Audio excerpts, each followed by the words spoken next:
Hey, you're there. If you like the content I bring, your help is essential. For the channel to remain active and grow more and more, I need your support. Each new follower is a huge incentive to continue creating exciting stories and videos full of fun and adventures.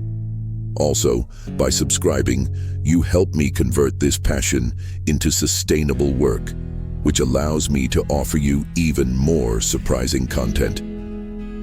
As soon as you don't forget to subscribe, please like and share. Your participation makes all the difference. Isabel always believed that family was the foundation of everything. She grew up hearing from her mother that blood ties were eternal, that siblings were soulmates, and that her father was the pillar of the home. She carried this ideal like someone protecting a rare jewel. She worked at the family business from an early age, a small import empire built by her grandfather and expanded by her father. Isabel was dedicated, honest, and loyal. She gave more than was asked, always with a smile on her face, believing that everything was for the greater good. But behind the facade of harmony, there was something rotten. The looks she ignored, the whispers she pretended not to hear. Her trust was so blind that she didn't realize what was being plotted. In meetings, her brother always insisted on reviewing contracts. Her mother avoided talking about money. Her father seemed distant.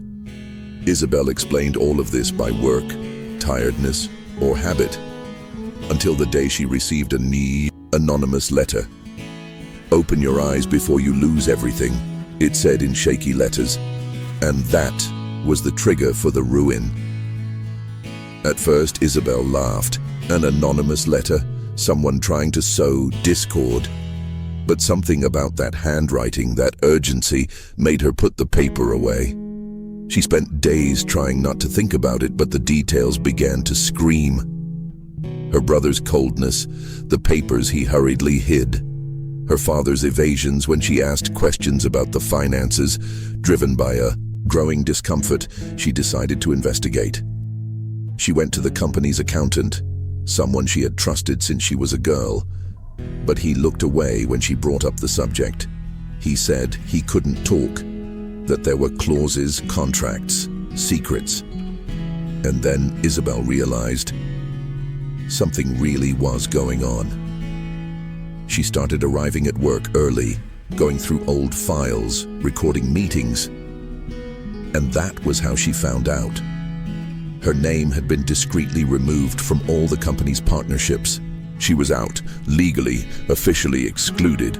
Everything she had helped build, everything she had dedicated her life to, no longer belonged to her, and the betrayal was coming from within her own home.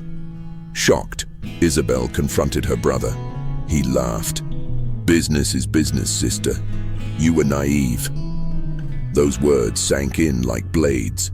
Her father, under pressure, admitted that he had agreed to the plan.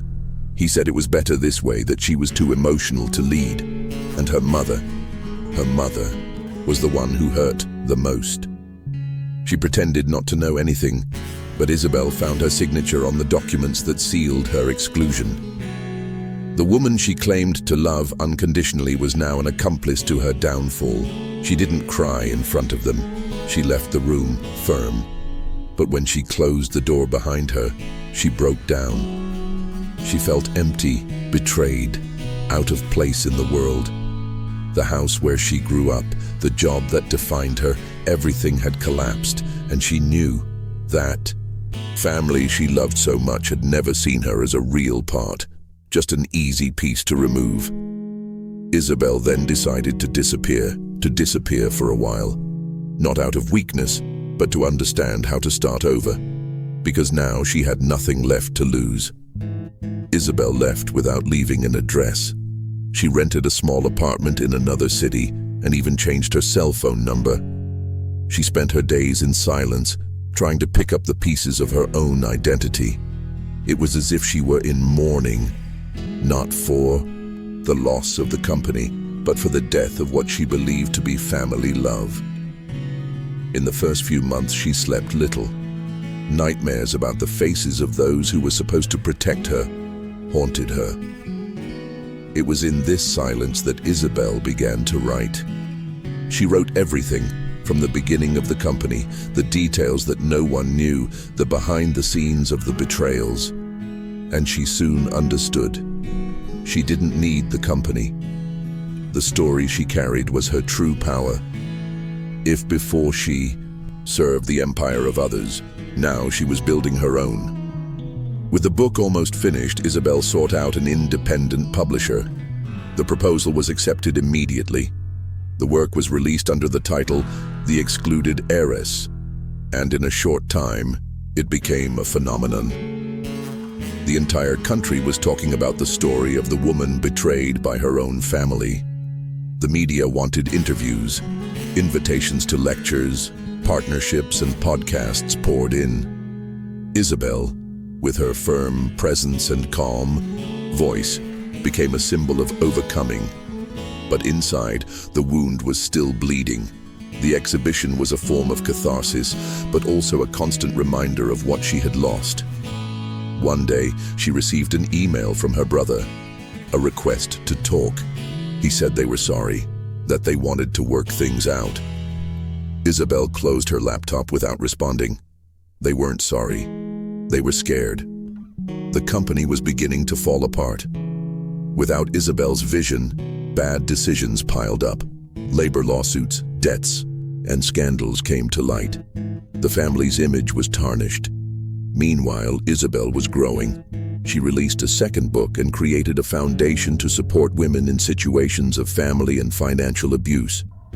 She became an inspiration, but she never forgot where she came from. The pain was fuel, but it was also a scar. One day she learned that her father was ill, terminally ill. Her mother called, asking her to go see him. After days of silence, Isabel agreed. She wanted to face her past head-on. When she arrived at the hospital, she found the man she had once idolized reduced to a husk. He cried when he saw her. He asked for forgiveness. He said he had made mistakes out of fear, out of pride. But Isabel just listened to him, without judging. She no longer expected redemption, only understanding. When she left the hospital, Isabel did not cry. She felt at peace for having gone, but she was not mistaken. Forgiveness is something you give yourself, not for others. In the following days, the media discovered the visit and began to speculate again. Did she forgive? They asked. But the truth was more complex.